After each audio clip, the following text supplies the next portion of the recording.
Good morning, good evening, wherever you are across the nation and around the world. This is Thirsty Thursdays, brought to you by Deja Brew. Oh, this way. I went the wrong direction. Which way did you go, George? Which way did it go, George? I'm trying to be the one the price is right, ladies. Yeah, the Vanna White lady. Yeah, there you go. Vanna White. Okay, so today we are talking about the Ariel school UFO incident that happened in Zimbabwe September 16th of 1994.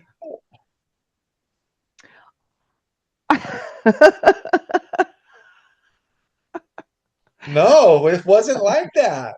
It wasn't. No, it's not what a lot of people may think. It's not all about. No, It's not the click people. no, However, did right? you know that some of those Yes. children actually did describe the beings as those indigenous whatever they're called, the spirit beings from their ancestors?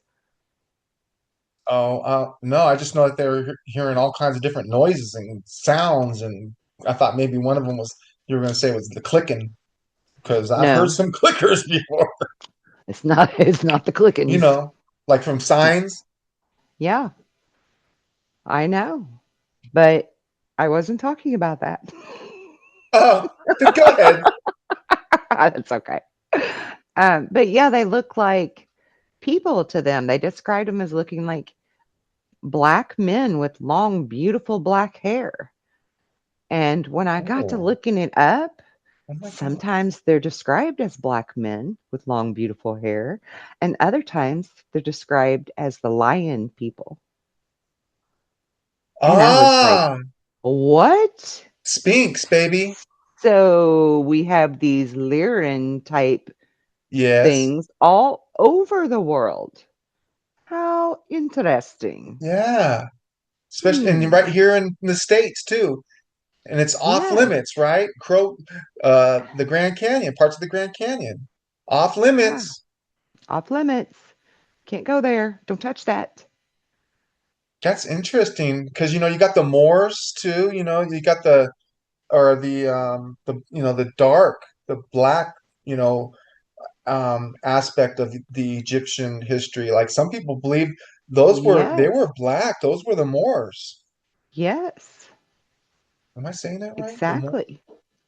I think you're saying it right.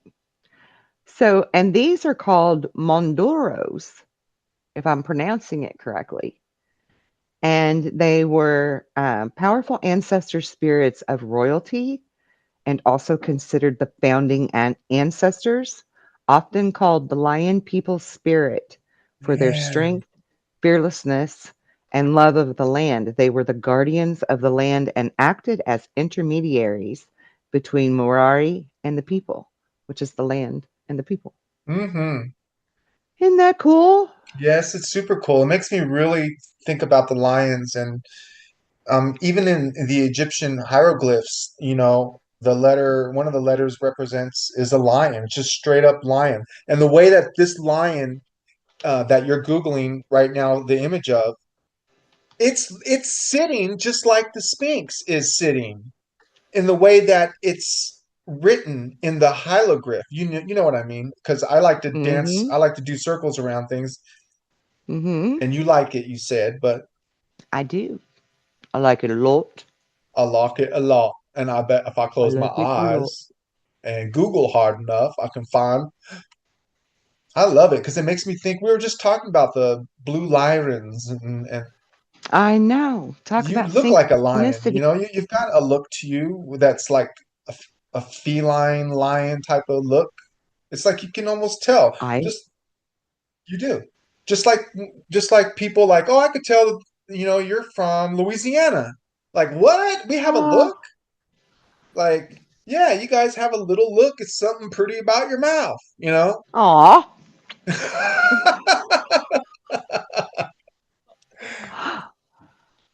You're so sweet. I know. All right. Why am I not finding the picture of these here beings? All right. Okay, fine. When Okay, fine. I will just show you on my phone because I did find it on these the are phone. 62 kids, man. This is what I know, blows me right? away. I love it. 62 kids, and they ranged in age from what, 6 to 6 to 12? 12. And what's cool about it is it's a UFO melting pot. It's an experiencer melting pot looked at from a zoom angle. Like if you just look at the whole society of us experiencers, it's all wrapped up into this story. And how could it not be? There's 62 experiencers. You Right? get everything. You get absolutely everything. This vehicle landed. There was bodies seen running around in the grass. There was Yep. one that remained up in the ship. They were getting similar messages, visions. Um, Yes. oh my gosh. It's like, what more do you want from an Okay. experience? What? So the mermaid people were also part of their culture, their ancestral beliefs. Oh, And so that's interesting. But I think actually where I had found that picture was in a video clip that I'm going to share here in okay. just a little bit. So I'll find it in a minute. I have notes. But yeah, now some kids saw just one ship, right? And other kids saw four or five. Okay. Did you get those type of reports yourself? No, but now that you say it, it sounds about right. I remember hearing something like that because it was Okay. like that with everything. I mean, some people heard different things, some people described it a Mm-hmm. different. That's what's so interesting Yep. is you would think you get all these same, like they're all going to be the exact same, and it's like, no, it's not like that. Mm-hmm. It's such a it's all it's a lot of it is in your head, and I know it sounds funny, and I used to never like to hear that from people, like it's in your head, and that's not what they meant, and I Right. was taking it the wrong way. I was like, don't say that it's all in my head. No, I've learned to grow to realize that it's cerebral. The event is so cerebral that you're going to Uh-huh. get inconsistencies like this, and that's okay. Mm-hmm. Exactly.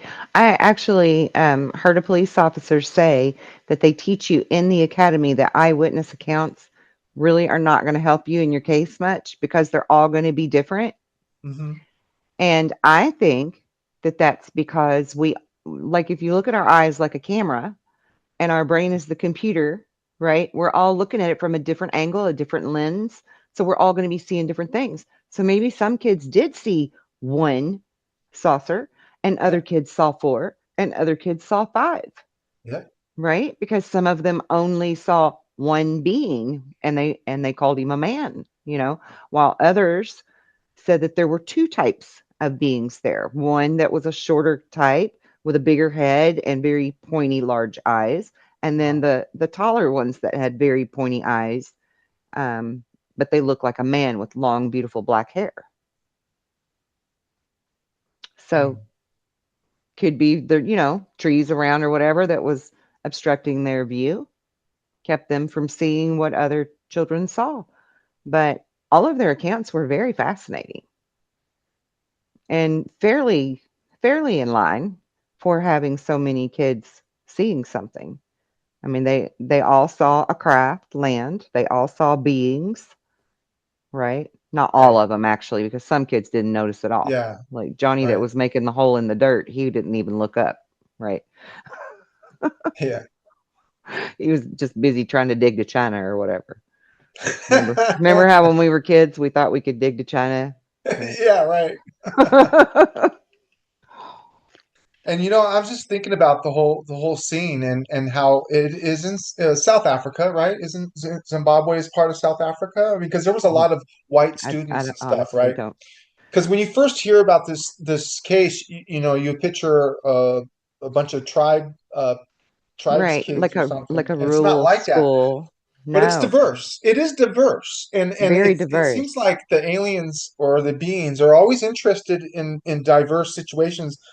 Like Mhm. they would pop up for me whenever I was having a barbecue with my neighbor, and he's black, I'm white. I don't know, the experience I had with my friend Chano. He was a real dark Puerto Rican, and here I am, really really white. Like, I don't know Mhm. if they like that, they enjoy that, or like that's how it should be. Like, that's, we should Well, all be living in harmony. That's how they're doing it. yeah, I think We it's got to both. learn. I Yeah, think they like it and it's what we should be doing, you right. know? It seems like Yeah. they're it's not interested, but they seem to pop up, and they got messages for us, these people. Right. Well, I think, it would stand to reason to observe other people. I mean, even we even do this ourselves to look at other people and observe them. If you see friends of different races together or couples of different races together, you automatically know that they're a little more open-minded, Uh-huh. Right. right? You Mm-hmm. automatically know. Yeah. And kids are not So, tainted that way yet. They're not mhm, completely tainted yet. So it's innocent, right, it's pure, it's beautiful, and they can maybe work with us. Like, look, we can work with them because they're young and they're only just now adults as we speak, right. really. Oh, I know. I saw a clip of them just a few years ago being interviewed again, and I was like, well, God love them. They're still just children. Oh, you're still just a even though baby. even though they're adults now, but they're very Yeah. young adults, 30 years ago, we're talking about already, this Right, incident. right. But you're right, this wasn't like your run-of-the-mill rural school. This was actually a school for the elite people's children.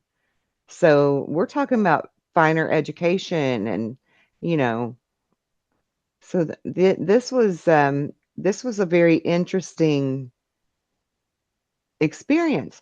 And it wasn't exclusive to just this school either, because there was actually another school that had a sighting very similar a few days before, and they didn't get a whole lot of attention because it was a smaller, more rural school. Oh, But John Mack did go and speak with them, and there were also like airplane pilots who had seen them. So we had that testimony, and then locals that were just out in their yard or out in their fields or whatever that also witnessed this going on for a couple of days before the Ariel School event took place. As well, there were several meteors and fireball reports happening the week right. prior. Yep. And we have that going on right now. I mean, it's almost every day that you Yep. hear something about meteors or fireballs falling from the sky again. And I'm just like, Yep. that's not normal. Right. Absolutely not normal. Oh, which by the way reminds me, I'm putting a video together of security footage and my own video footage, a full hour of 3 UFOs out here night before last. A full Oh, hour. And the weirdest thing on my video footage, it's black and white, but somehow you can see the colors of the UFO lighting up. You oh can my see the red, the gosh. green, the blue, the yellow, and I'm just like, am I tripping? Oh my gosh. That is, So I showed it to Missy the next day. I'm like, do you see what I see? And she's like, why are there colors there? And I'm like, exactly. oh my gosh. I It's know. like, we don't So care you got black and white. These are some nah. strong ass colors coming through. Yeah, and they were down so low you could see it reflecting off of my porch umbrella. It was Okay. crazy cool. It was so crazy cool, and I knew they were here. Like, I knew they were here. I heard something say well, I thought my hair on my arms stand up like electric, like static electric, Yeah. and I was like, "Oh, that's something." And then I heard, "Go look outside." And I just grabbed my phone as I went. I'm just like, "I'm taking my phone. I know what Wait this a minute. Wait a means." minute. When was this? Just recently? Night before last, 3 a.m. Technically, it'd been yesterday morning. Of course, 3 a.m., huh? 3 Wow, a.m. that That's is what I so even cool. said on the video. I said it's 3 a.m., the witching hour, and they're here. Yeah, that's when it's the most thin, right? Yep. Yep. So yeah, I can't wait to get that put together and show And everybody. we're getting close to Halloween, so it's literally that. It's really literally thinner than you think. It really is. Yeah, the That veils are little getting veil, thinner. right? Yes. And by winter solstice, they're completely removed temporarily because that like there's I forget which culture it is, but there's actually a culture that talks about that because that's when they honor their dead, similar to the Cinco de Mayo with the The day of, Mexicans. But oh, okay. but I thought that's you like said the day of that's the like week. May 1st, right? Something like Yes, that. I know it's close to May the 4th. May the 4th be with you. Yeah, yeah. Yeah, I think it's May 1st. Okay, so what else do we have? The kids had a little bit of missing time, right? Um, wow, I didn't catch that. Oh, really? Nuh-uh. I love that. That's awesome.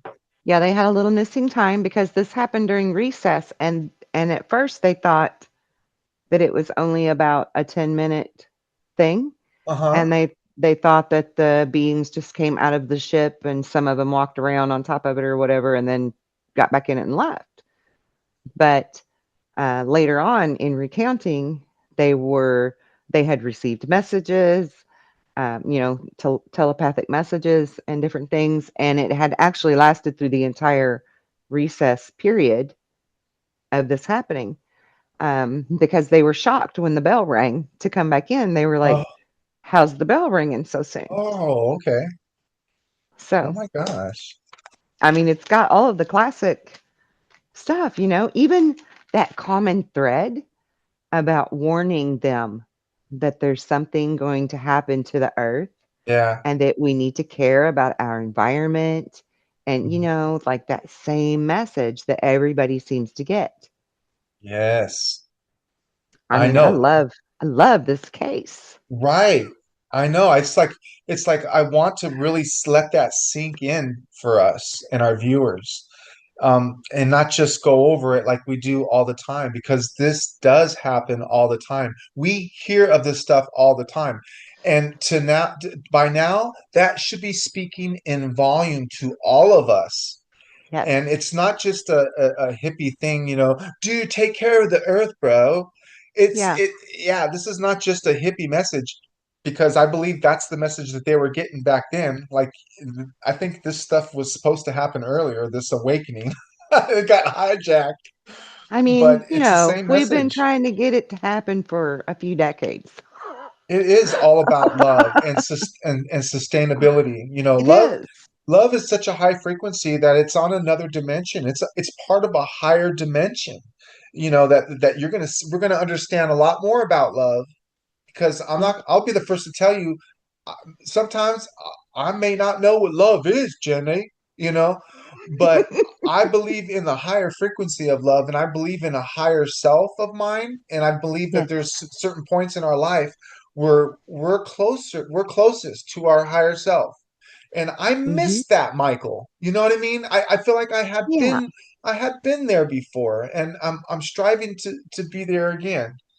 Yeah. Me too. Just Because tuning yeah, in is fun. right. And yeah, when you feel that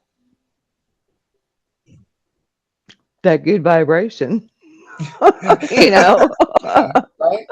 it makes life so much more joyful. Yeah, for sure. Um, Pollution. I mean, you name it. Stuff I that was gonna say it's not just about climate change though, right? It's so much bigger than it's an climate event. change, I right? was thinking of you because they were saying there's an event. It's the Great Awakening. It's the event. It's the solar, I believe is what I remember you talking Hmm. about, some solar event, right? Yep. Or a Solar tipsy flash. turvy of the poles, things like that, Yep. you know. Which could very well happen if people don't wake up, you know. Right. Wake up and realize that Mother Earth, the way we're Right. treating her, the way we're going, the direction we're headed, it could Right. do things like this. Even the way that we feel about our planet, you Yeah, know? I mean, I think that really matters too because thought matters so much in our creation. And it can also yeah. matter for our destruction of things. Oh my If gosh. you really hate your damn car's going to break down on you, Oh my right? gosh. If you really Right. hate your dog, something's going to happen to your dog. Like, Or your own body. Yeah. or your own body. If you're not loving yourself, things can happen to your own body. So if we're not loving our planet and nurturing her and having reverence and respect of her beauty and keeping her clean, right down to just not littering, then we're not loving her. And she feels that. Yeah. And I think that really matters. We don't want to turn away from our mamas, Yeah. right? Not like that. Mhm. Right. Unless you just have a really bad mom. Yeah, And when some you people have a do. when you have that level of disrespect for life in general or Mother Nature, Yeah. like Total disregard. that's when usually uh you get a reset. Exactly. Yeah, She's just like, all right, I'll just shake all you off with me. yeah. See you later. Bye. This time we're So, gonna do it this way. right. I was supposed to share the A little clip, video. the little fast clip, and I totally forgot to do that. Oh, I clicked on the wrong thing. I think this is it. There's some parts to this case that I really loved hearing about, and I'm excited to talk about it. Just the little things, man. Yeah, me too. Let's do this quick little 20-second clip that gives the whole rundown. Yes, oh yeah. Snap into a Slim Jim. Okay. I I got my apparently have it decaf. on. I apparently have it on mute. So let me try again. You have your decaf? Yeah, and there's actually stuff in it still, but it's still early in the show. Okay. There we go. Now the whole page is loading. There's that melting pot we were talking about. Yes, there they are. Around 10 a.m. on the morning of September 16th, 1994, children at the Ariel school went outside for a mid morning break while their teachers were in a meeting. It was a seemingly normal day until the children noticed something strange come out of the sky and land in a nearby field. When the 62 children who witnessed the event were later interviewed, they all gave some variation of the same story. Each of them had seen at least one silver disc, possibly more, land in a small circle of trees, and from the disc emerged several quote-unquote men, dressed all in black with large dark eyes, small slit mouths, and odd pale skin. The strange beings communicated with the children, Pale but skin. their mouths never moved. Rather, they spoke to the children with their minds, showing them visions of an apocalyptic Earth, warning the children of the future repercussions of Earth's continuing industrialization and environmental devastation. Okay. Examination of stories.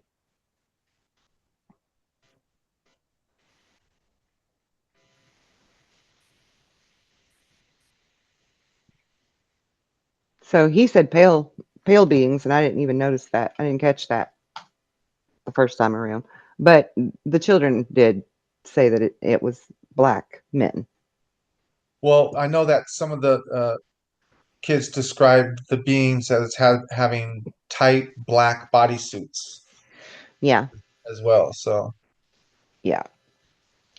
which Those looks pretty cool. It sounds form pretty fitting cool. kind, right? Yeah, black makes you look thinner anyway. Right. So they say. Right. But yeah, I thought that was a good little brief clip to play about this. It made global news at first, and then it just kind of faded away. Yeah, well, and I think that's when they actively started trying to ruin John Mack's reputation too, Yeah, because he started getting a lot of publicity over this. yeah. And within, it was just a short 10 years later that he was ran over and killed by a supposed drunk driver. So, and interestingly enough, there were 3 other John Macks in the same area that also died on the same day. Sarah So, Connor. I think they wanted to make sure they got the right John Mack. Yeah. Yeah. Are you Sarah But Connor?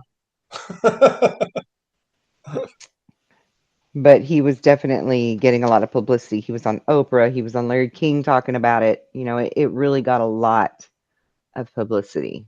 Yeah.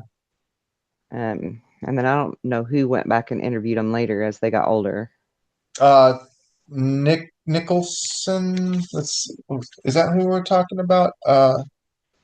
Randall Nickerson, the one that he's the one that made the Ariel phenomenon documentary, right? Maybe, Yes, yes, possibly. yes. Okay, yes. Very good. Very good. So Very he good. actually had an experience himself before he got into all this, and Really? he just never. His name was Randall Nickerson. He just didn't talk about it. He was just one of those kids that he'd rather just not talk about it. Right. It could be uncomfortable. It really can. Absolutely. We have several people, I'm sure you do in your group as well, but we have several people in my Facebook group Yeah. that they're just not comfortable talking about it, but it's very comforting to them to be there among other people who also are experiencers. Some What's people would rather stay quiet, and then other people just you need to know, talk about it all the time. It's and you will different. understand that more when you listen. Look, this is what I wrote down. Scaring people away. Sometimes you scare people away because they believe you. They believe everything you're saying, and that scares them. And sometimes Yeah. they think you're crazy, and that scares them too. Yes. So we're So afraid of either scaring way, people away. yeah, either way, you're scaring them away. Yeah. It's not that Yeah. they don't believe us, Yeah. And because it's a shame. It's a shame that our society doesn't normalize it better so that people aren't thought to be crazy or scary to be around because they may yeah, draw in UFOs. I mean, like literally, there are people that say to me, "Why are you single still? How come you don't have a man?" Because if I tell them anything about aliens, UFOs, or all yeah, this right, spiritual stuff that I know, they're just like, right. "See ya," Yeah, you and it's know. not just a personal thing. Like we take it personal, but sometimes it's just they can't. That's not comfortable for them. They don't want to live Right. in that out of that bubble that they're in. They're comfortable. That's right. And that's perfectly fine. So now I've just gotten to where I just throw it out there right away. As soon as they try to talk to me, I'm just like, look, this is Blam! who I am. Slap it on them. Yeah. And then they're Whoop! like, There it okay, is. see you later. Bye. Yeah. I don't want to spend the rest of my life talking about that. Yep. Or I don't want to be abducted. Yeah. I've literally had guys say that to me. Well, I don't want to be Yeah. abducted. Well, I'll And I'm call them like, off. Don't worry, I'll call them off. and Yeah. I'm like, well, if they don't like your vibe, they're not taking you anyway. Right? What makes you think you could be abducted? Yeah.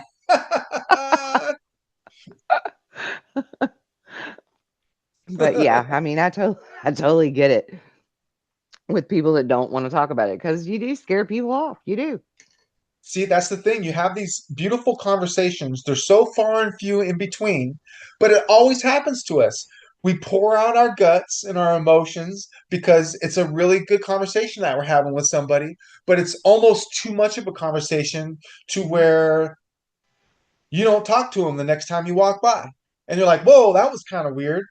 It's like you covered too much. It's almost Right. like experiencing a UFO with somebody. It's almost like that Mhm. feeling, that long walk home, that long, uncomfortable walk home Yeah, where you don't talk about it.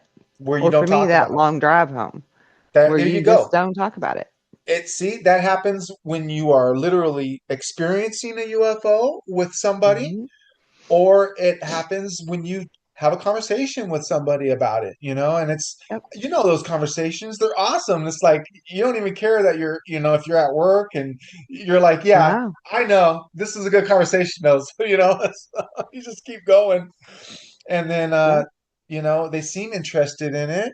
they're not an experiencer themselves. It seems like a one way thing where I'm pouring myself out and being very exposing my insides, and then the Yep. next time I see them, it's not like I'm feeling like, oh, I'm naked, I exposed everything about me. It's not like that. It's just, like I just feel like that they're not talking to me now. Like Mm-hmm. like we covered too much, and what, we're gonna go back Mm-hmm. into the same stuff? Like, no, I guess not. Like, how weird. Those Yeah. conversations are so far and few in between. I love them, but I always know you're not gonna call me, are you? You're not going to You talk know, to me again, are you're not gonna you? talk to me anymore. We're not gonna have another one of these, are we? Yeah. No, it's not going to happen.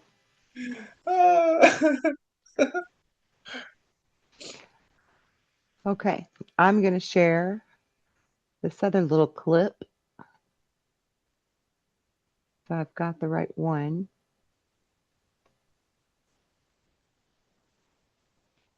Gotta give it time to load. I don't know why my internet's so slow today. I am I'm going to your blame it internet. on solar flares. It's all the solar flares' fault. Oh, Okay. it's the human resonance. Why is everything muted? Depiction of disc-shaped or oval craft, often with domed tops or lights, and the small, black-clad, large-eyed beings were frequently drawn with thin limbs. They didn't hit the weights, all right? They were thin. They need to get on TRT like me. They need to get on that sauce, dude. Imagine if I was on steroids and I looked like this. During Hines' interviews, she noted a fascinating aspect. The children's diverse cultural backgrounds sometimes influence their interpretation of the beings. She reported some of the Okay. Well, this guy's a real tool, but It reminds me of he, me. no, he does not. No, he does not. I do that. I mean, the flexing part was fine, but yeah, pretty much the rest. Okay. I thought I I had could do more my hat like pictures. this. Yeah, I'll do my hat like this. I'm a backwards hat guy. Hey, yo, I'm a backwards hat guy. What can I say? Hey, yo, I'm a backwards hat gal. I wear All my hat right. backwards. Hey, Yeah. hey, yo. I have I have a ball cap that says I would rather be squatching, I and I always wear bet. it backwards. Squatch watching, you know. Old squatchers never die. They just smell like they do. I'd rather be squatch watching. Yeah. Okay. So I do have another clip that's better than that one. Okay, Okay. let me see. Um. Well, give me a minute there because for some reason it All right, let has me the know if you need same to. one twice, and I don't want it twice. What is your Three problem? times, lady. This crazy thing. Yeah, it's always about something that's gonna happen. And I thought of you with your solar flares and your great awakening, girl. Right? Yep. It even it even really kind of goes in line with all of our stuff we've been doing on Beyond the Veil with the Yep. message, you know? Yep. So I love the synchronicity that's happening with all the different shows lately. Pretty interesting. Yes, darling. Where am I going? Okay. I found this video finally. Oh, is that it? I think this is the part I want. Okay. This is the Y files. I like the Oh, Y files guy. okay. Oh, shoot.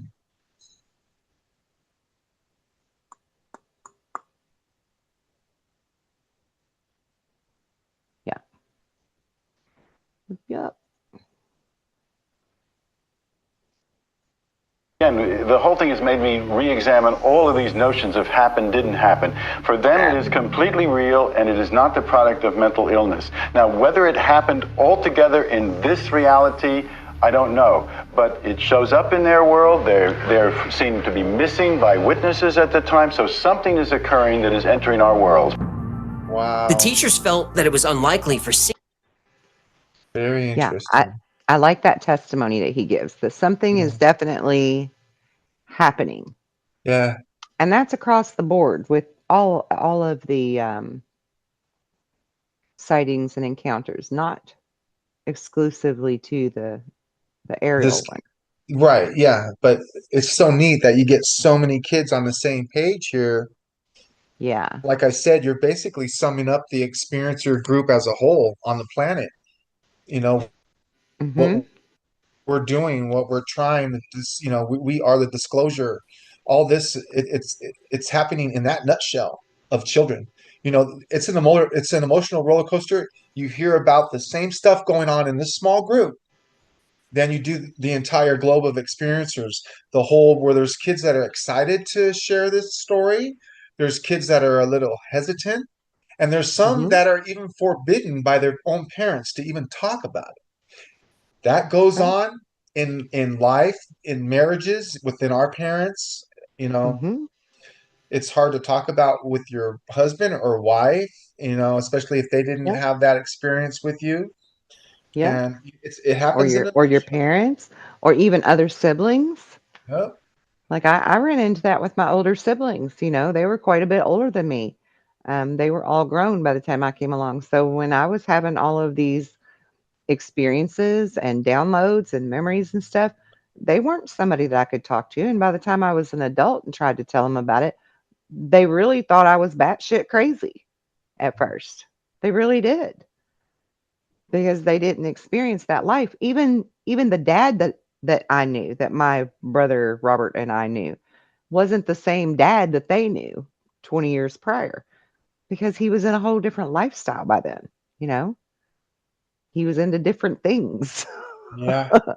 Covert things that they didn't have a clue about because they didn't even live in the same state. So sometimes even siblings, it's hard to talk to, you know?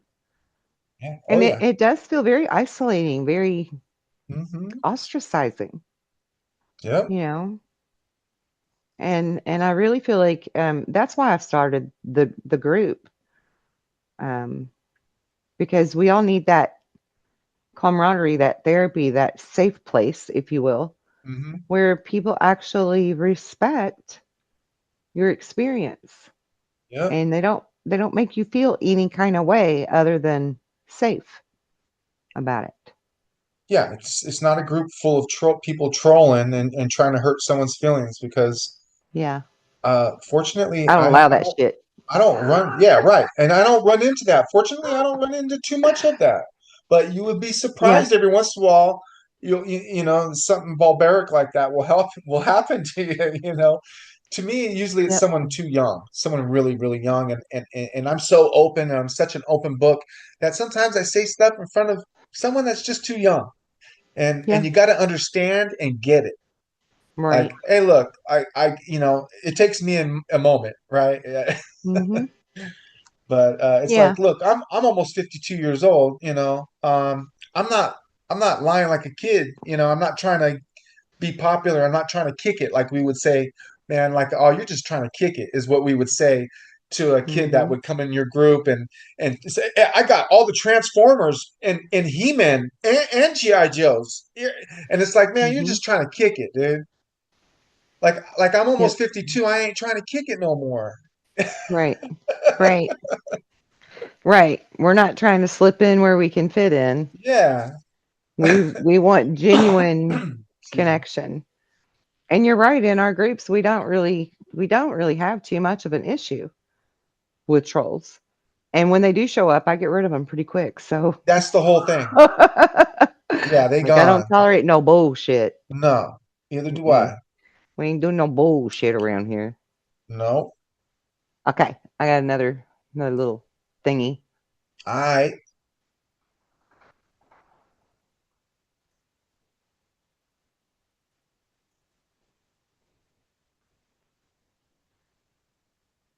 Some refused to believe their children, but others took the story more seriously. Many locals chalked it up to mischievous spirits, like the Shona Tukaloshe, a There dwarf he from... is. Jeez.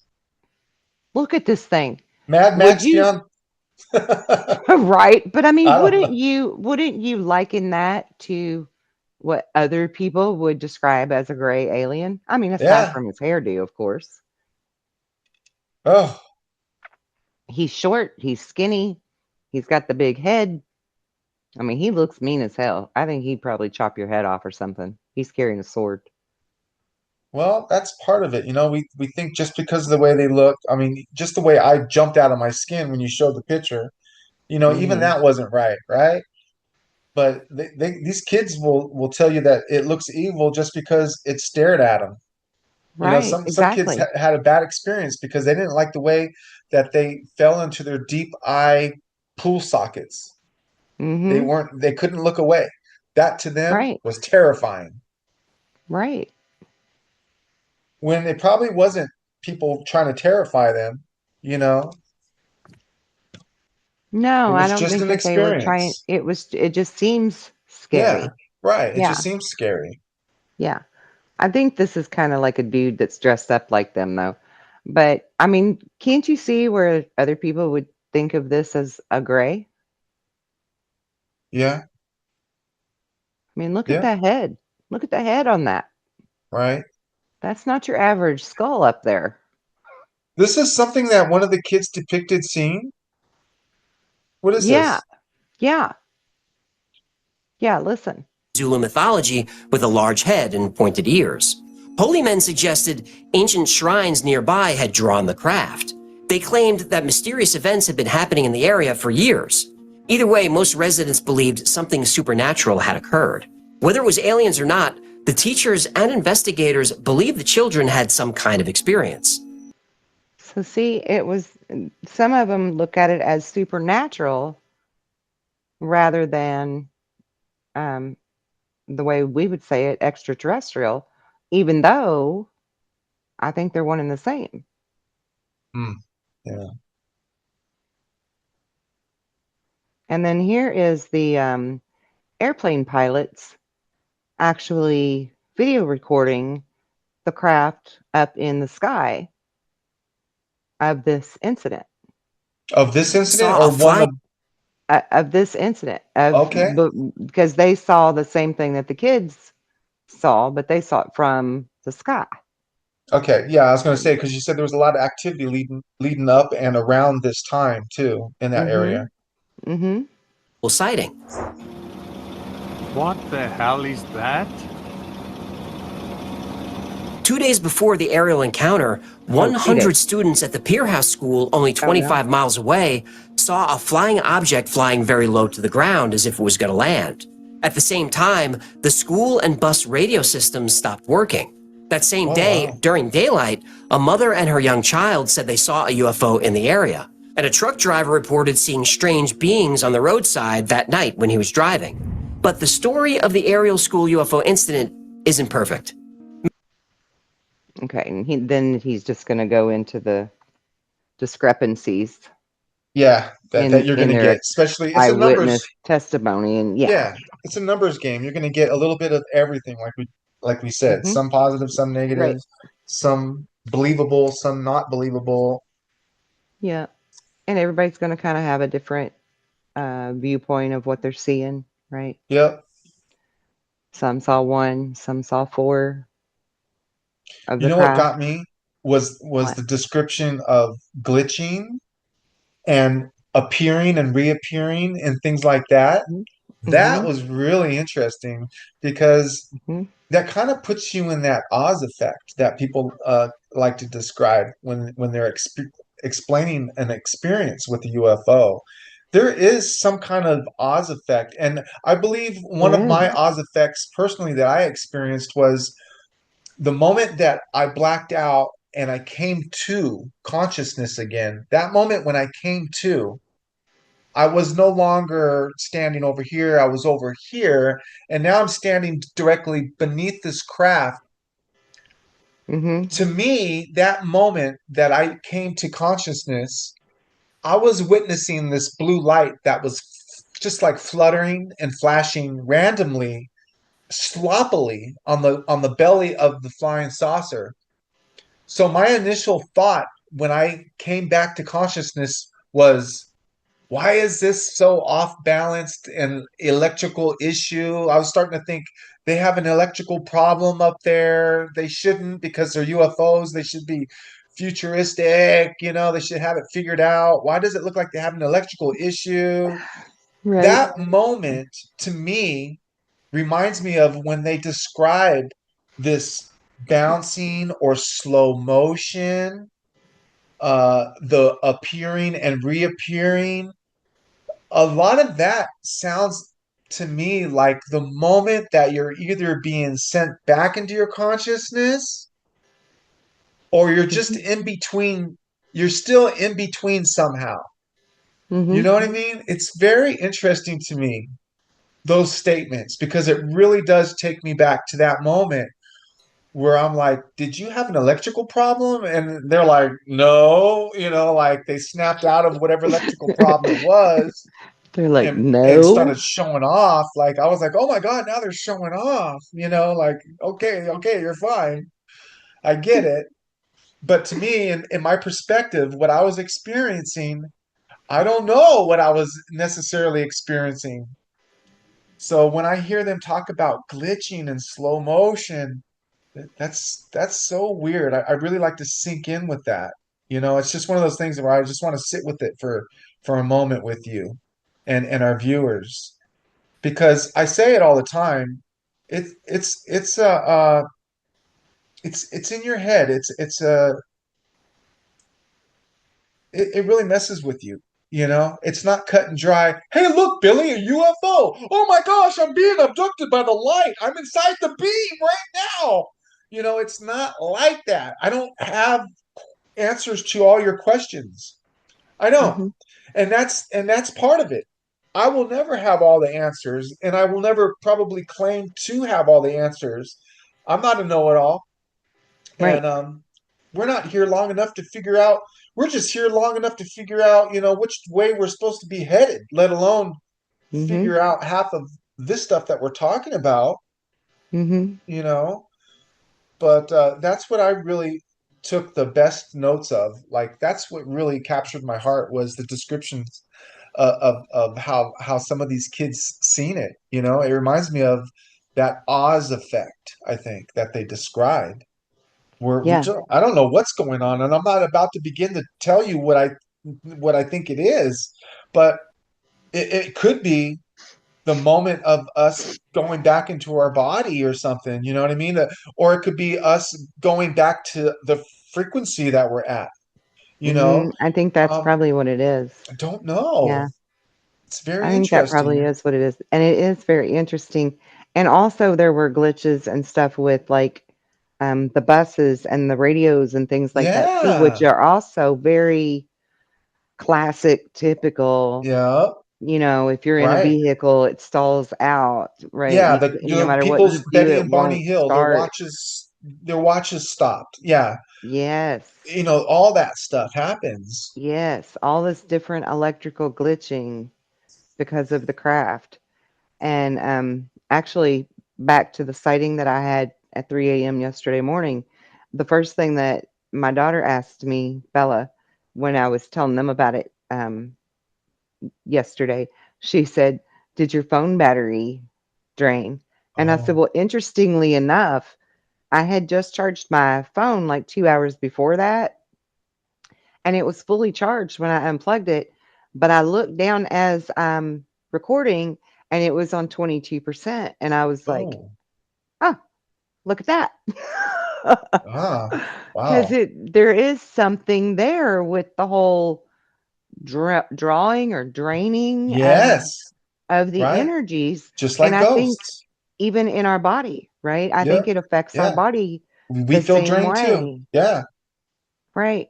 And so, yeah, I mean, it's really that part. I guess that's more of the like the science part of it. And maybe that's why it intrigues me so much because yeah. I'm a science geek and I want to understand Uh-huh. how it works. You know, Yes, I right. really need to know all of how it works. but there's no nuts and bolts to unscrew and take apart and look inside. Yeah, right. And it's, you're talking ghosts too, same thing, right? Right, All their right. equipment gets drained, or they Yes, themselves are completely drained, you know? yes. Like there's something up there drawing, like you said, there's something within that thin fabric of the electromagnetic spectrum or whatever Right, it is right, that it's necessary to drain. And right. and if we can't drain or absorb that kind of energy, like if we could do that, we talk about reptilians absorbing the The sludge, loosh, the there. loosh. I was going to butcher it Yeah. again, but yeah, I so that La la la I loosh. tend to believe that too. That makes I sense do to too. me, Yeah, they love the lower vibrations. They eat it up, literally. And that's right? I think that's where that expression comes from. They're eating it up, Yeah, you know? Because those low vibes, you can't stoop to their level, right? Because they right. love those vibes. They feed off of them. Yeah, you keep enough And of the duality out there, and they've got enough to eat for a lifetime. exactly, exactly. And I'm really starting to this has actually been a synchronistic theme in some conversations that I've had for the last few days with the paranormal and the ufology fields both being on the EMF level Yes. Uh-huh. and affecting that stuff. Mm-hmm. And I really got to thinking about this as you were talking a few minutes ago. I really have to beg the question, are they one and the same? Because even John Mack had come to the conclusion that there are two factions of visitors coming to our planet, regardless of how they get here, whether it's interdimensional or extraterrestrial. There's two factions. There's some that we would deem as demons because they do bad things, and there's others we would deem as angels. And I'm like, huh. So then when you were just talking just now, I kind of had almost a full circle thought with that, where I had a little flashback of my near death experience and seeing these light beings on the other side of the door, right? You go down the tunnel of light, and there's a door. And all of these light beings that are there, they're like, the people in Cocoon, but more golden. Uh-huh. And they're like an energetic being. Ghosts are an energetic thing that they can't connect with you and interact with you unless they know how to tap into the EMF. So are they all somehow fit together? Yeah.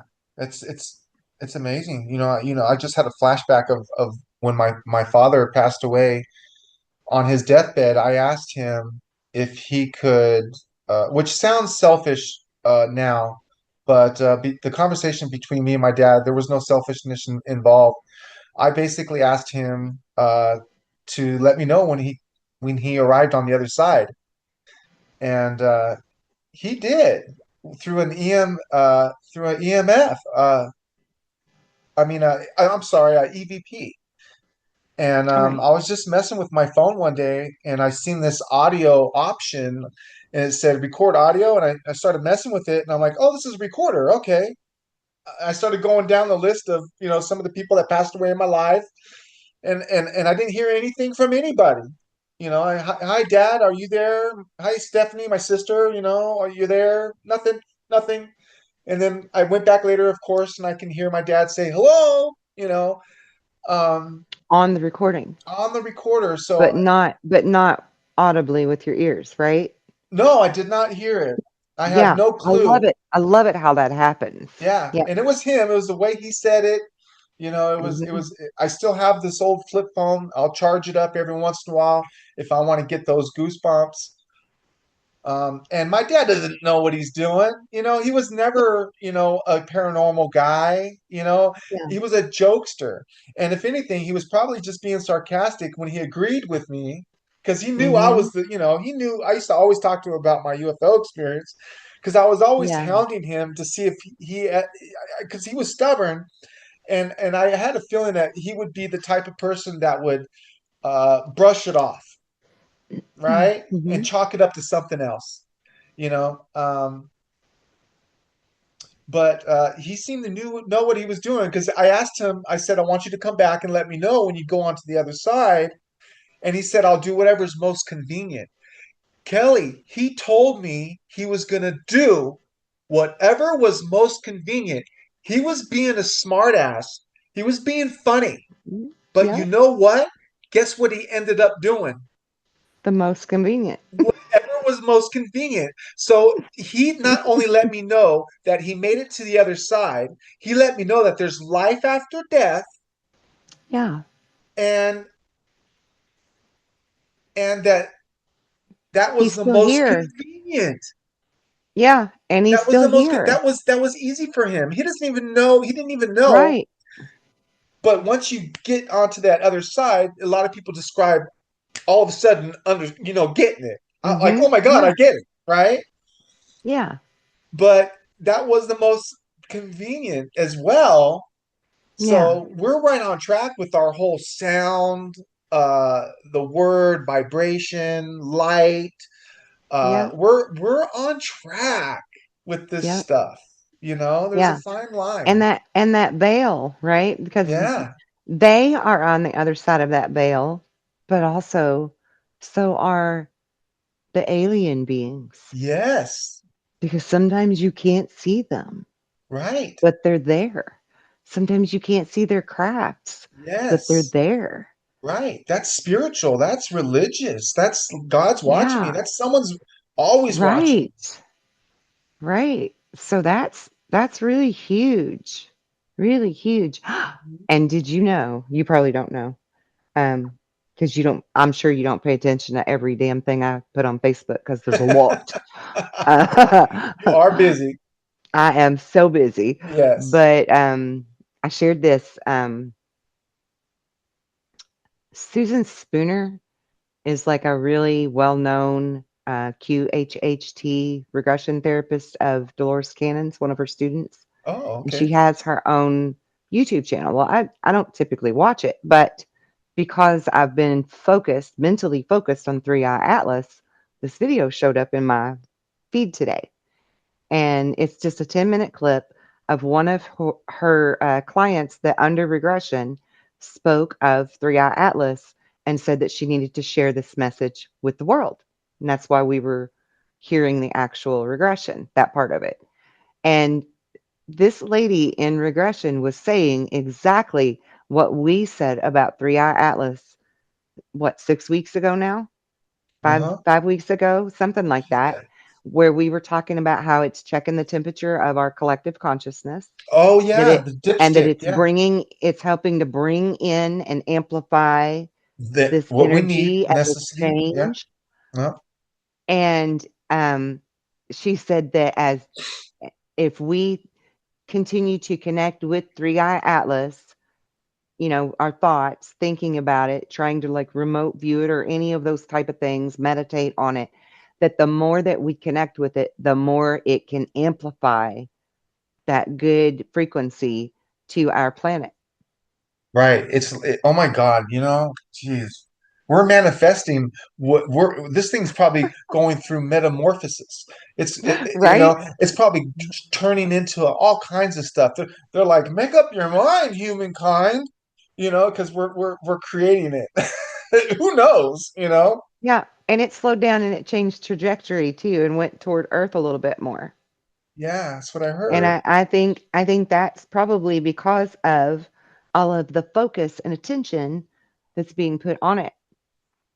Yeah. And so even all the way back to 1994 with the Ariel case, or going all the way back to the 40s of Roswell, Uh-huh. this is humanity's disclosure, but also humanity's full circle moment for getting on the right wavelength to get in touch Yes. with our star family Wow. Yeah. and rise in consciousness, because we're raising our vibration. I am like so freaking stoked Yeah. about where we're at in the world right now. Like I'm so Hmm. stoked. So Yes. stoked. Yeah, I'm so so glad that that I got to witness something that, most people go their whole lives and they don't get Yeah. to experience anything kind of Yeah. cool that opens your mind like this. Right. Because even when it does open your mind, you still find yourself falling back into the social programming. I do it all the time, and I was just telling you in the green room that I miss you and I miss our shows and I need my shows. Like I need my fix, man, and I need my show, man, I know, because right? I'm Jones such a and sucker. Yeah, I fall back into this crap and I get lonely. Um, I really it's do. I know you do. I know you do. It's hard. It's hard to slug through our mundane lives.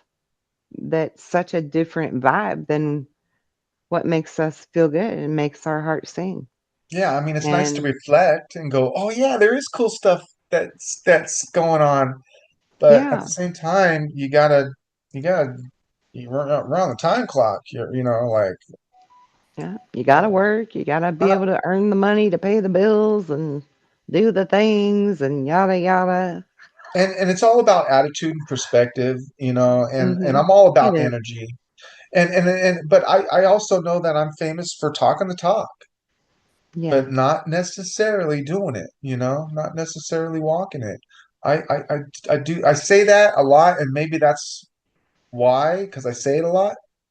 Like us experiencers, we got to be careful, especially us experiencers, right? Because we create stuff, we're manifesting stuff. Everybody is, because we're Mhm. we're firm believers that everybody has these abilities and Yeah. senses. It's just a matter of not thinking, you're powerful enough to use it or whatever. But us experiencers, we got to be careful what we create, because like Mhm. we talk about, we're not always angels farting fairy dust and stuff. Yeah, We we're put not the perfect. No, we're not. We put the smack down every once in a while, and we got to learn. We got plenty of stuff to learn here still. That's why we're still here. Mhm. Yeah. Yeah, and that does include our attitude toward the Yes. mundane, right? When Yeah. we're in our mundane life, are we thinking this just really sucks? Or are we thinking I'm Yeah. really grateful for what I have?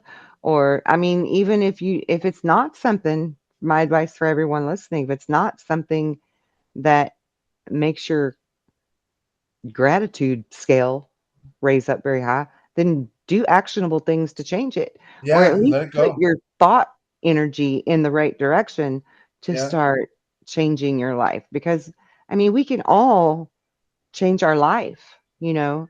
Um, I'm like a walking, living, breathing billboard for completely recreating your surroundings. I mean, we manifested this beautiful house Yep. Yeah. out of thin air. We Yep. really did. We really did. And it happened in record time because we were just simply focused that and determined that this was going to happen. You know, we were Yep. going to get a really great place, and it wasn't going to be something where we got to rent from someone else or have to repair things because it's crappy or any, we were going to be in a great neighborhood. Like everything about it is what we have. We Mhm. manifested it. So you can change your life. You can rewrite your story. You can do whatever you need to do. And if you don't really need to do anything other than be grateful, then be grateful because that matters. It matters. Yeah. That's how we keep our vibration higher in the mundane, you know? And sometimes the mundane can be a blessing. That's your um, quiet time or, you know, a Yeah. different Or you viewpoint. don't think about stuff much. You don't have to Right. think about it. Right. That's our Exactly. numbing out period. I guess you Yeah. could numb out. Yeah. I don't really have that period. Mhm. I don't have the numb out thing. I mean, my life is pretty much a constant of the same frequency, and I'm blessed to say that finally because I mean, when we first met, my life was not like that. I could not my life was very separate from like hanging out with you all and doing shows versus my mundane life. It was hectic. It was all over the place. It was messy sometimes, and it's not like that now. A lot has changed in a year for me. I mean, a lot has changed for me in the last probably 4 years, but this past year was like really, really a huge improvement in being in a situation, environment, and around the right people so that I can keep my vibration going high all the time. Yeah, I And definitely I'm sense really, that you're really more grateful. comfortable. Your level of comfortability is much homier. I know you were. I'm not too nosy, and I don't like to get into stuff unless you let me know. But I know that you were not very comfortable at some point around your surroundings Yeah. where you were at physically. Yeah. So There was a lot of scary stuff going on outside my doors at night in those woods that we lived in. And it was a very uncomfortable place to live. Yeah, very much. Had me a little worried at times, where I wasn't just using my own energy power to control things, but maybe turning for a weapon if I needed one, because it was strange. There was a lot of fuckery going on there. Some was paranormal and some was not. And yeah, I'm glad to be away from it all. And there were also people in my environment, in my just normal life, that um, more people than not, I should say, that were of that lower frequency, lower vibration. And so, it's hard to be the only shiny all the thing in the time, room all the it's time. draining. Yeah, It is. It's very draining. So I preferred to be a loner, and I preferred that solace, keep your um, energy. just as a reprieve. Yeah. Because those are those are the vampires. Those are the real vampires, the energy Right. suckers. Right. And if we don't take care of ourselves, which sometimes that's what we end up doing, right? Is hmm forgetting about ourselves. We take care of everybody else, and 100%. we don't recharge Yeah. ourselves. Yeah. We give, give, 100%. give, take, and people take, take, take. Yeah. And it was really taking a toll on me physically. I mean, I was completely exhausted all the time. I was feeling bad. Somebody said to me actually one time, it seems like every time you turn around, you're getting sick. And I'm like, Hmm. you're right. And that's not normal for me. My immune system was really low because of all of the bombardment and all of the giving, giving, giving. And then I didn't have any way to give back or to recharge. And I'm like, Yeah. yeah, things have got to change. Shit's got to change around here. And ta-da, here we are. Ta-da! Yay! Yay. It's so much better. But yeah. Oh, look, and it's 11:11 on my clock. Oh Aw. yeah. I guess it's 9/11 on mine. 11:11. Oh, I'm doing my little fingers. Do a little dance.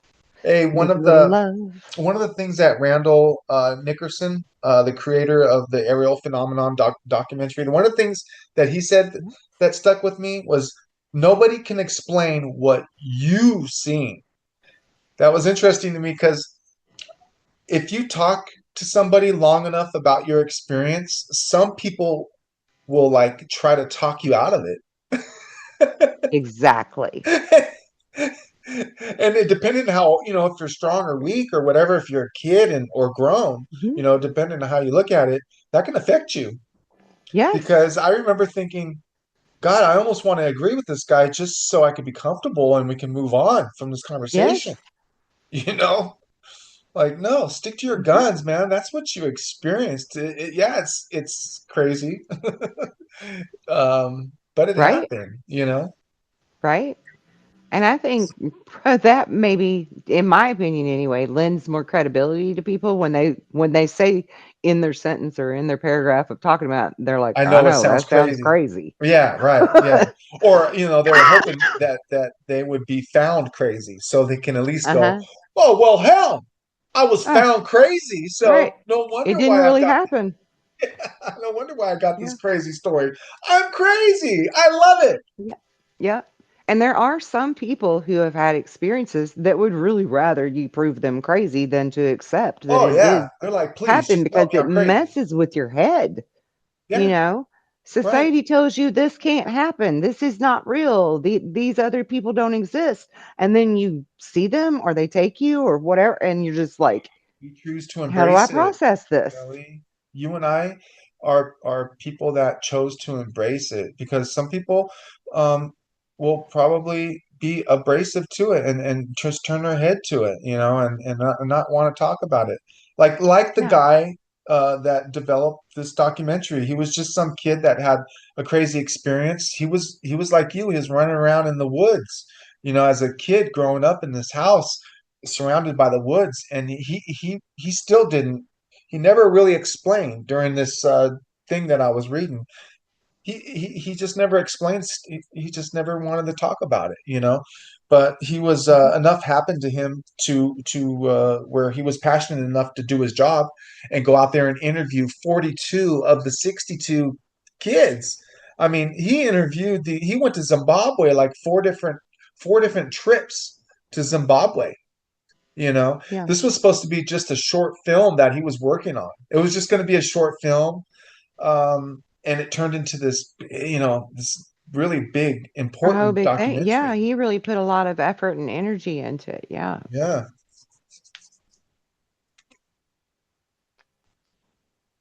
Isn't that interesting too? How one person can have experiences and not feel comfortable enough to talk about their own. So they'll go and seek out the other people that will.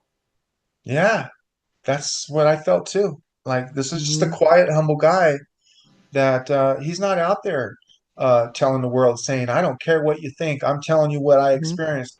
He's not even doing that. Yeah. But he's putting a lot of work and effort in on giving other people their voices, Right. children. Yeah. I love that. And speaking of giving people their voices, I would just like to do an update real quick too on Stan Romanek. He's still in bad physical condition in the hospital, and the police officers and different, like the DA and different people that were supposed to answer questions about their role in what happened to him with being set up, they've postponed turning in their answers once again. So his court date has been again delayed until sometime in December, Oh gosh. which is absolutely Yeah. They're just waiting for frustrating him to to me. they're waiting for him to die, man. Basically. That's disgusting.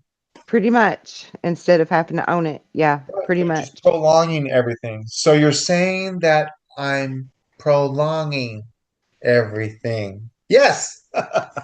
Mhm. That's Yeah. horrible. Yeah. Absolutely horrible. And I really want to find a way to bring more awareness to his particular um, legal case Yeah. and hopefully get this man exonerated and give him his life back, what's left of it, you know. Yeah. I feel And of so bad course, that this has been going on for so long, and I I almost know. feel like it's too late, but I know it's not. But when we came into the situation and realized, like, oh my God, I went to check up on Stan Romanek, where's he at now? And it's like, oh my God, he's on a medical bed. He's lucky to have, this investigator that's working with him. Hmm. His poor wife has had to move on. Yeah. He's in horrible health, and it looks like he's on death's door here. I hope we're not too late. I really would like to see him get out of the situation he's in. How toxic! Oh my God, it's horrible. Yet this man Yeah. had the most extraordinary experience, the perfect experience, right? It had Yeah. everything, absolutely everything. Yeah. Hybrid children, physical evidence of the beings running around his house. hanging around outside his house, leaving footprints. Um, you name it. Yeah, and there may be people out there saying, well, if he really was in contact with alien beings and they can help you to heal or help this or that or the other, Oh, why aren't they helping him now? And I think the answer to that really is that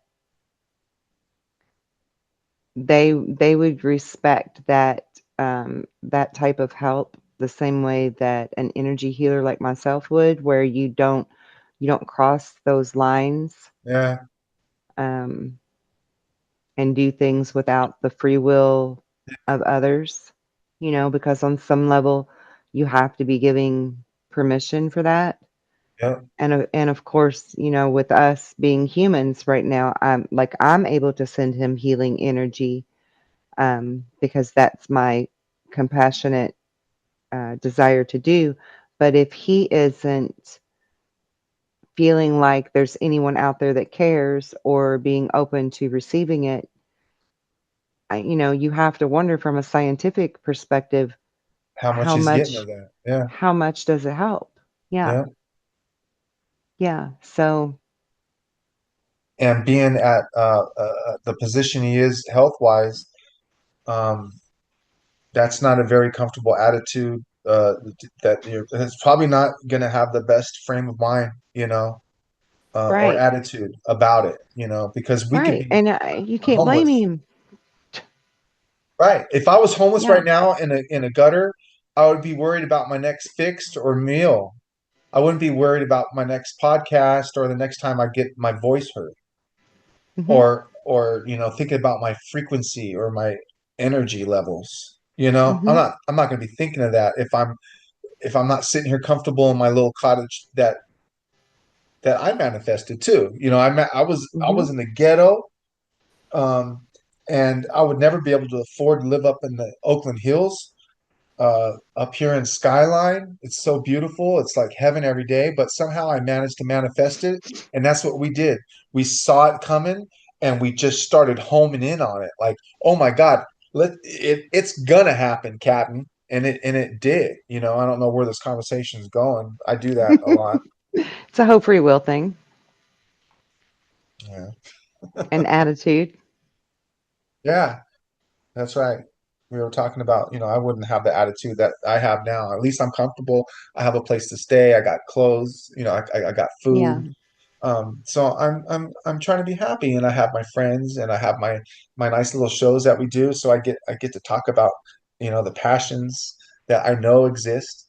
Because I was able to experience them, and you were able to experience them, and if you're listening to our show, you're more than likely passionate about these kind of things that we talk about because you experienced them as well. And not everybody is comfortable talking about it. I still have my moments, where Kelly's got to pull me up. She's got to help me out, man, because I start freaking out. I start getting off track. I don't shut up. I like doing ring around the rosies around things. I like jogging around stuff. And she's just like, bam, bam, I bam. just go I just go Captain Caveman on you. Yeah, Captain Caveman Caveman. and son. I'm just a clown that just happened to experience something crazy. And, growing up in junior high school, trying to share with people what I experienced, me being a class clown did not help the situation. Yeah, Ugh, I can see that.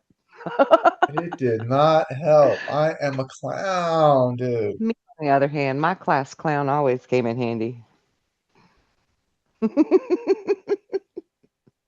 You were a class clown too? Oh, I was totally a class clown. Yeah. Yeah, yeah. I was Here. the one that would break the awkward silence by doing something ridiculous to make everybody laugh. Yeah. Totally a class My clown. God, that's it for my decaf. Oh my God.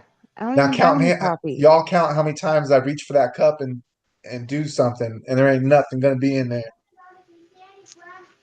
Dang it. Dang it.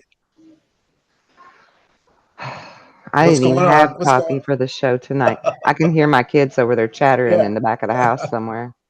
What's going on back there? I don't know. Probably Bella putting the whooping on him, you know. Yeah, it sounds like Bella. It's definitely Bella. She's the house master.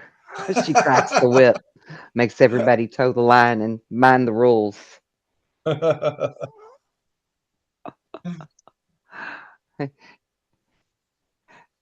It's tough being a boy in a house full of girls for Milo. It's hard on the poor kid. Hey, say, what's that colorful thing on the table sitting kitty corner? All the colors. Yeah, right there. Perfect. What is that? Are These those smudges? these are my chakra candles, Oh, okay. I see. and they have little stones inside Ooh, them. nice. Hmm. Do they And then have I have smells? I can and then I smell it. have little, yes, they do have smells. And Okay, then I have good. little tiny Oh, crystals ah, yes. to set in The front small spears. I love of those. That's right. We each have, one. yes. That looks like This one is I the always want to call everything citrine, but it's not citrine. It's, how do you say it? Is it uh, tourmaline? well, that would Is be that the one black. that has the, okay, yeah, that's not it. It's like an orange, it's like a real soft orange color. Wow, like almost a jade or a aqua. I always want to call everything aqua or citrine these days. And then I have the tiger's eye Yeah. for my solar What was chakra, the and first one? Like a opalite, angelite? The first one you showed me was it's just a quartz. okay. Yeah, Of course, it was just a quartz. quartz. Uh-huh. And then I have adventuring, and then this one is Obsidian, onyx. onyx. Or Okay, yeah, no, it's onyx, I think. okay. It's more, I don't know, maybe it is Usually, when you get a obsidian. set of those, they stick with the okey doke stuff. They give you Yeah. And your then this is my obsidian, your lapalazuli. uh. Oh, wow, that came in really well. That And focused then in really well. I like that. It's cool. my amethyst. There's the amethyst. Yes. One, two, three, four, five, six. So that's chakra. Yeah. Seven chakra. Chakras. It's my chakras. He's- And my more chakras. Oh yes. Hey, I have chakras everywhere. you know what I love about the banner behind you? I don't mean to get off subject, but this is so fun. Is this, how we love the sound, right? The word, Mm-hmm. right? That's how it Mm-hmm. all started. Those symbols, have you ever heard that that's actually what our vocal cord shapes like when we say this word or sound? Like Yeah. that's, yeah, you heard of something like that before? Like Yeah, that's the, I have a whole art project where I drew all of the chakras and wrote their color, their tone, the key, and their element, because this Sanskrit symbol has yes, all of that information in it, because they have a tone, they have a key, a specific key, right? yeah. But even the color has that same vibration to it. And yeah, it's the shape that That, our that little, vocal cords make when we yeah, that is do. so cool. That little vibe, that little Mhm. flapper Yeah. vibrating. If What's you he look at called? it, Your amygdala? No? Yeah. Is that I what? don't know. No. I'm so used to saying What's your thingy called? gang gang gag gangula, your gag gangula. Gag gangula?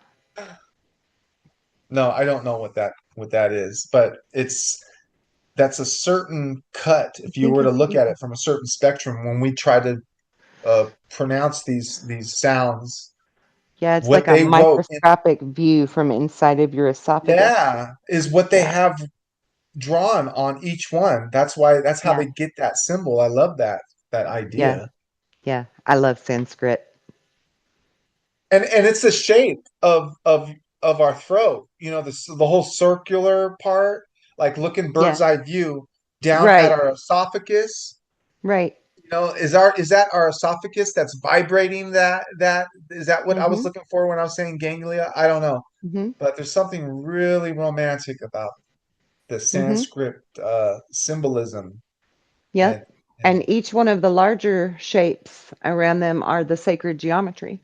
yes, And right, and yeah, that's where the sound um hmm like the what's it called? resonates. The like when you put the salt on the Yeah, table and you right. Yeah, the um semantic. yeah, that. Yeah, So it'll make that shape. If you play right. their That's the tone, semantic of it. Yeah, and then you have the it's actual the visual semantic. representation Yeah. of what our body is physically looking like when we attempt it. Yeah. Yeah, You yeah. got the color that activates the stimuli of the chakra. I love it. Yeah, yeah. I do too. And I I like do the way too. it's stacked on top of each other. You got our, Mhm. the Kundalini, our vertebrae. Uh, Mhm. yeah, I love that stuff. Yeah.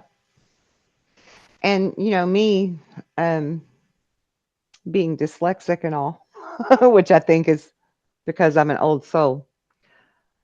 The root chakra is actually the first one, right? So it starts at the bottom and it goes up, That makes sense. Just like a tree, right? tree of life, the root Yeah. of a Yeah. tree. Yeah. Right. But and I always wanted to go from bottom to top, right? Oh, okay. Before I learned it. But I always thought it was because I'm dyslexic Oh, that I wanted to do things opposite of the way they should be done, okay. right? And I think speaking of dyslexia, I think even like people who are dyslexic are seeing the letters backwards or upside down or whatever, flipped Uh-huh. different Right. Or saying it. Mm-hmm. because our DNA memory is such an old soul that we remember writing from right to left instead of left to right. I think Wow. there's something to that. I really do. Because that seems to be one of those odd things that all of us, old souls and star seeds, have in common. We had some kind of issue in school, learning issue, quote unquote, what Uh-huh. they called a learning issue, Right. like dyslexia Yeah, there or, wasn't nothing wrong with us. It was the system. yeah, yeah, And yeah, yeah. Because writing from right to, or from left to right is a fairly new thing. yeah, you look in ancient civilizations, and half the time we can't decipher it is because they were writing it from right to Mhm, left or from down to mhm. Right, up from top the top to down, or yeah, right. right, And right. what's amazing about this is, like you said, it starts at the root, which is the Hmm. bottom going up. But once you get to, what's interesting is Hmm. once you get to the heart, the center, that's Hmm. actually the most, that's a new important piece right there. That's the one that connects them all Oh, together. it's the Yeah, bridge. right. The heart is the bridge. Yeah, they're all very important. Like you always think it's the activation. Usually that's the one that hits you first, right? Is the Yep. activation. It's your pineal gland. It's the one up here. It's the Hmm. crown, you know. Yeah. That's important. I think that's the first one that hit for me, actually. You know, Yeah. that's where I started getting the tingles and, being able to travel and do weird stuff. I was seeing stuff and I was like, oh my God, this is amazing. I was using my pineal gland, and it's much harder when we do our show Beyond the Veil. When I do my remote views, that's so hard for me. It's so hard for me to get a second of a glance these days, and I believe it's the calcification. It's the all-out attack on us humans. It's hard. You It's just tough for need to me to walk use on the it. on the ground barefoot a little more. Ground Yeah. yourself a little Okay. more. Yeah. Ground yourself and trust your abilities because you're a really good remote viewer. God, it's so much harder to do. We have so much time to do it, and I Hmm. throw a little procrastination in there, and then I end up getting frustrated. I'm like, where is my remote viewing capabilities? This is something that I went from, am I really doing it, to, oh my God, damn right, that's what I'm doing. um, Hmm. and we don't end up practicing it that often, and when it comes to Yeah. doing our projects and stuff like that, I'm struggling sometimes sometimes I'm just like, I give up, like, you know what? I'm not meant to remote view this at all. And as a matter of fact, that's not what I'm doing. It's more of a concentration now or a meditation. Hmm. So, but there was a point where I would literally snap into these places, Hmm. very detailed, very colorful. Sometimes it reminded me of like there's some puddles up there somewhere beyond the veil. There's some puddles that people that are on the other side and understand everything, they look down and they see these puddles and they remember us.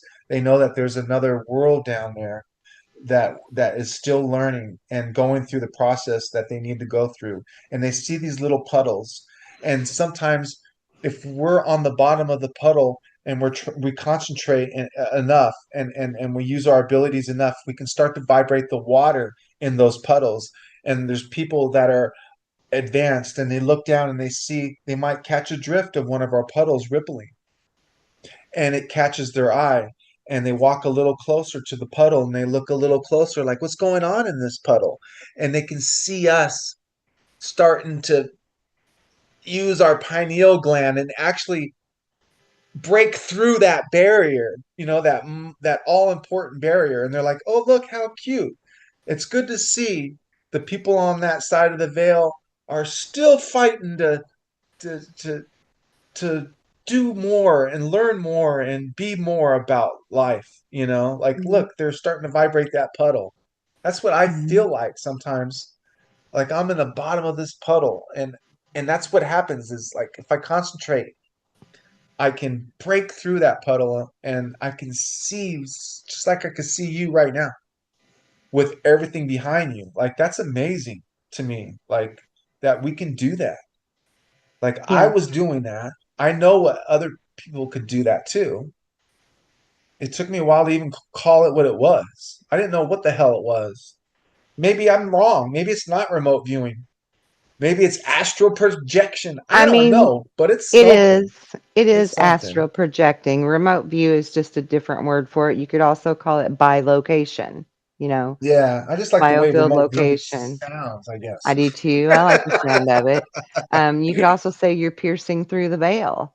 Oh, But yeah. I really love your beautiful metaphor of how you described that, because isn't it interesting how water is our liquid crystalline life force? Yeah. And water is also a very good scrying tool. Like Yeah. Nostradamus would scry in the water to peer through the Yes. veil, Oh, right? yeah. Yeah.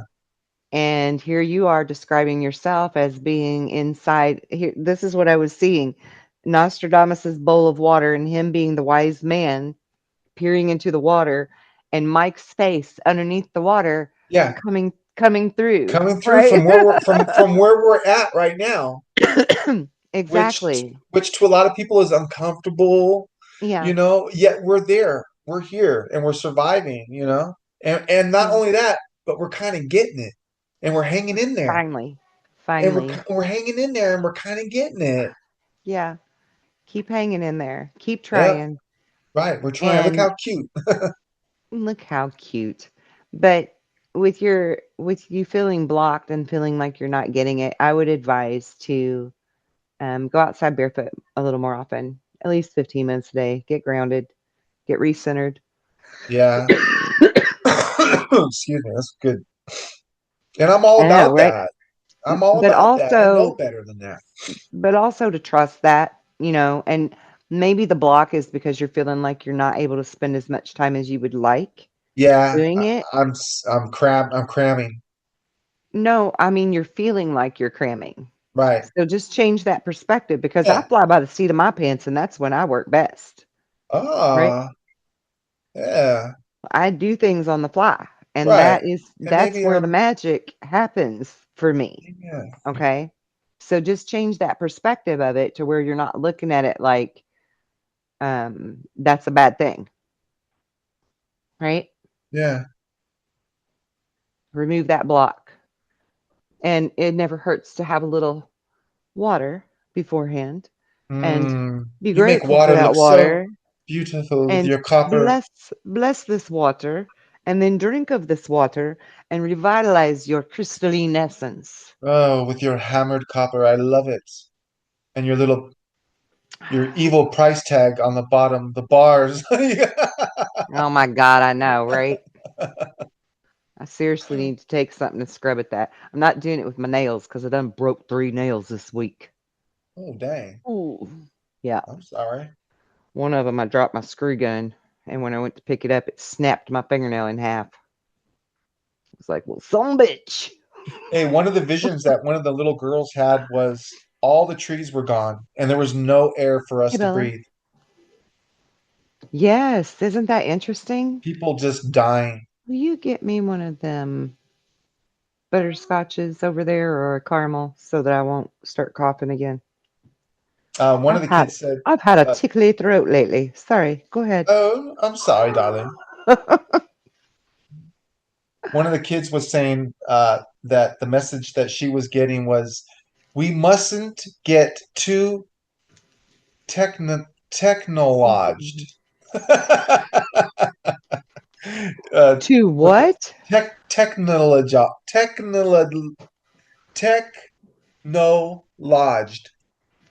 Well, easy for her to say. Technologed. TECNDOGED. That's the way it was written. It was cute. It Cute. they spelled we mustn't MUSTINT. Mustn't. We mustn't get too technical. But it was just cute. It was just, it reminded me Right. of something that you would say. You make And up your see own here little that word. I love to make up my own words. And here we are in this techno world where Yeah. everybody is doom scrolling and staring at their phone and falling in potholes because they're not watching where they're walking. Speaking of scribing, right? We're walking around with these black mirrors. Oh, I know. Scribing? What would you say? Scrying, Scrying. scrying. Yeah. Yep, we are scrying. And yeah, them little black mirrors, they can be real devils if we're not careful. That's how they Yep. suck us in, right? And we end up doom scrolling. Got to be really careful with what kind of energy you're letting come out of that at you.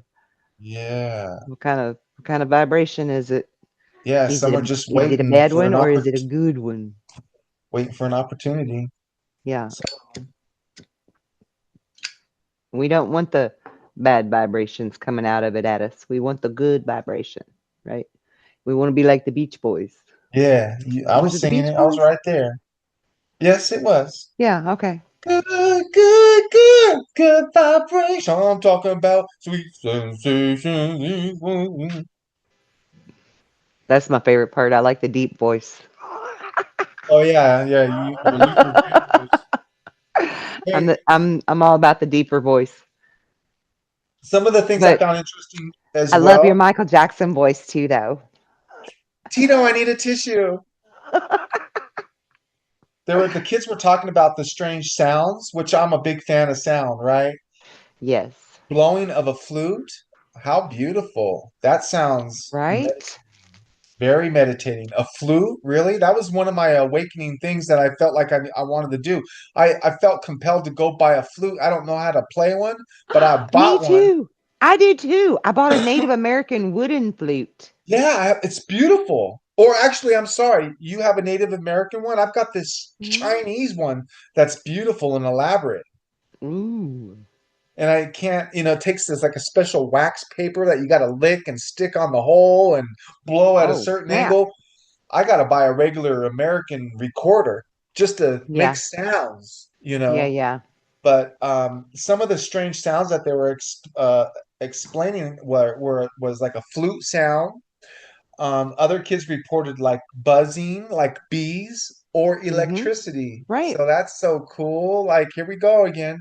Here That we that go was again. Yeah, we're talking about Electric and glitches. electricity and Right. yeah, Like what's up with that? almost plasticky looking faces. The kids described not Oh, I only didn't catch four that. 4 feet tall, wearing black bodysuits, narrow, pale, almost plasticky looking faces with two enormous black eyes. That's literally everything that I wrote. And I'm glad I didn't go to my notes as much as I thought. I went off of just being myself and what I retained naturally just by doing my little research. I don't like when we do our researches, I don't like jumping off the first thing I see.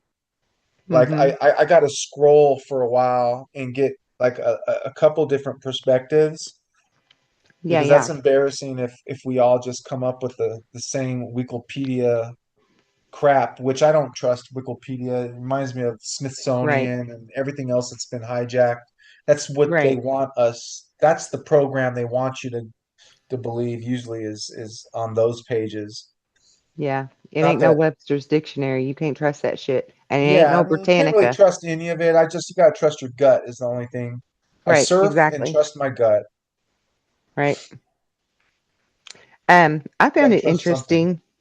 What? You do. You do. I found it interesting that some of the kids said that part of their message was that the world was going to end if we didn't change things. And that's not it's not uncommon, but it's not like the most common thing you hear either when you hear about like the environmental care that we need to be Yeah, giving toward the planet. You don't usually hear them just blatantly say that it's the gonna world end. could end, you know, which is what I was shown, if we don't like we've got the two roads, right? The high road Yeah, or the low road. And on the low road, it's like Mad Max Beyond Thunderdome and then reset. where you set. Not good. Not good. I don't want it. But also, some of the kids in the adult interview when they were older said that throughout their life since that experience, they could sense when they were back. Oh, And I was like, okay, so there probably were more than one visitation.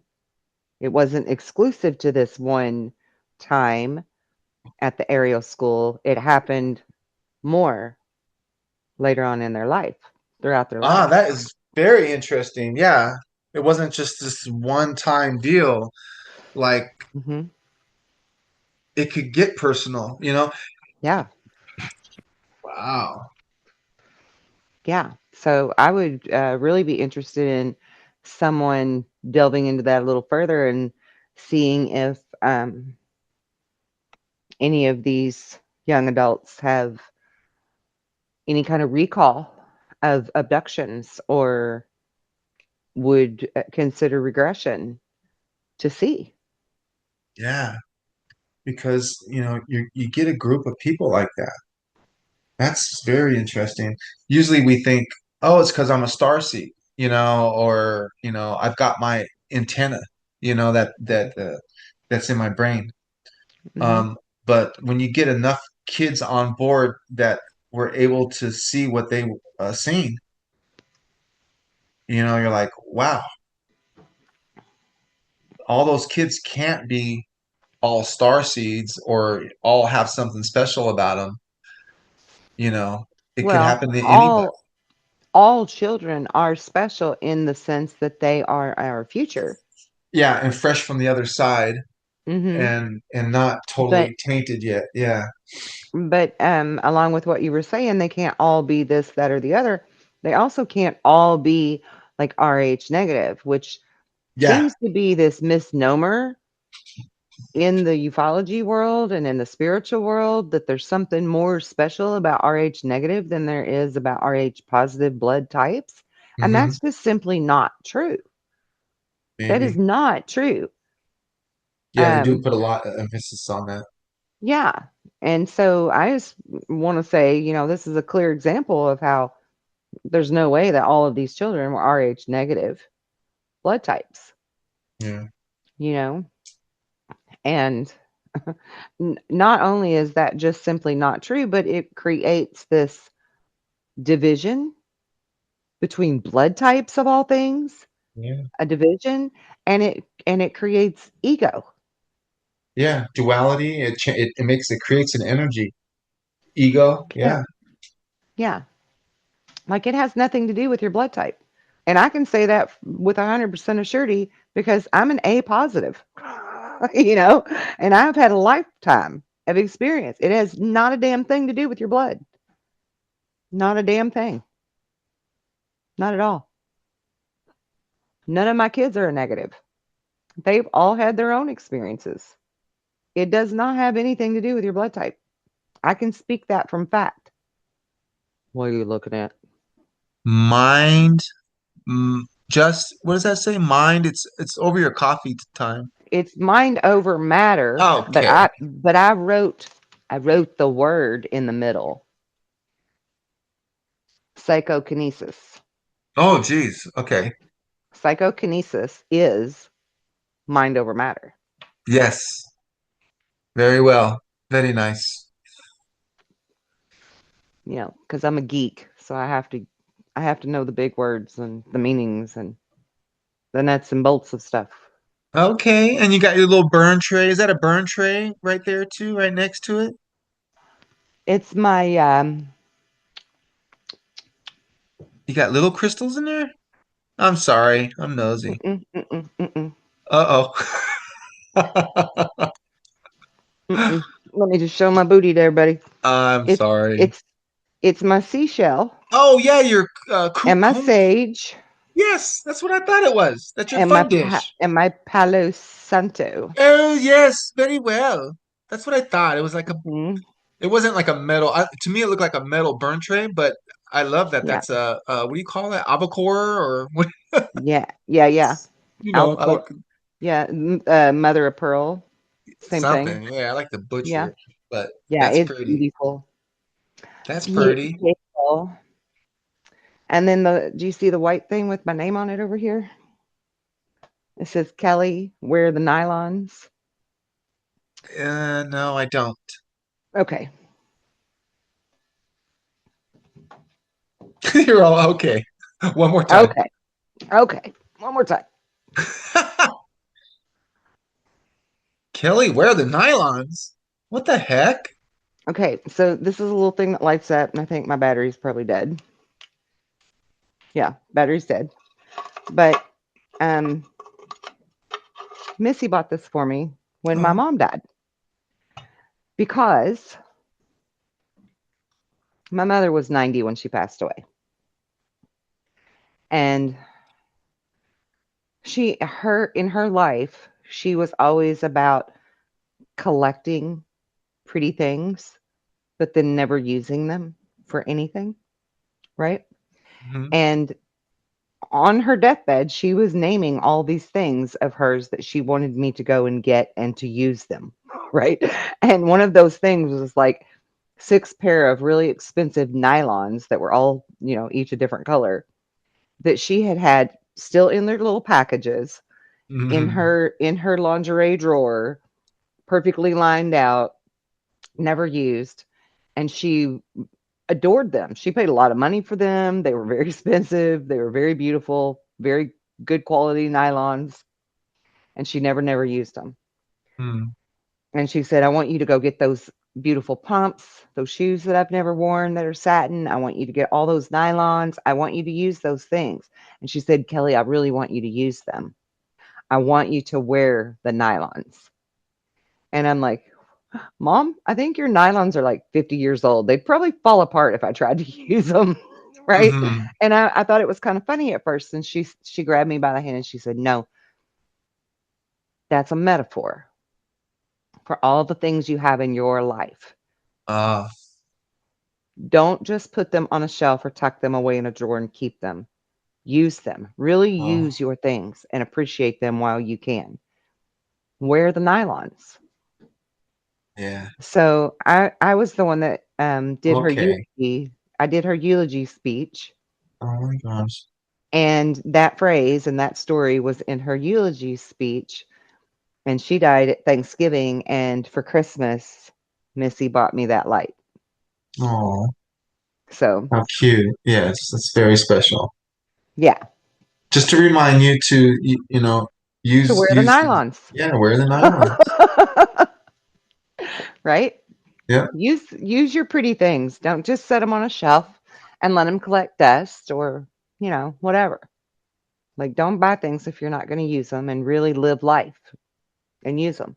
Because my mom didn't really live life, you know? She just kind of existed for everybody else. She existed. Wow. She never really lived life.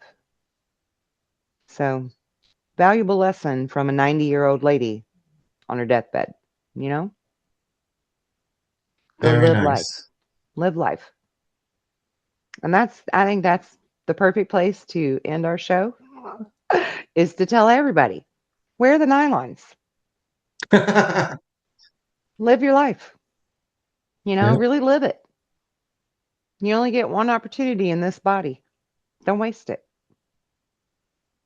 Live I your like best that. life In this body, yeah. Who in this knows? body. Yeah. I mean, I'm going to love this body that I have. I'm going to appreciate this life that I have, because who knows what the next one might look like if I don't know how to navigate to a good one, right? Right. Yeah. I mean, I do, but I'm speaking metaphorically. Yeah. you know, my dad knew what he was doing when he chose to come back as a pretty little blonde daughter of mine, until he Hmm. realized that he really loved being a guy. Long story. I'll share it with you sometime. I'm all shaking my head. We'll see you again next time, guys. We hope you enjoyed the show, Thank and you. sending you lots of love. Good night, everyone.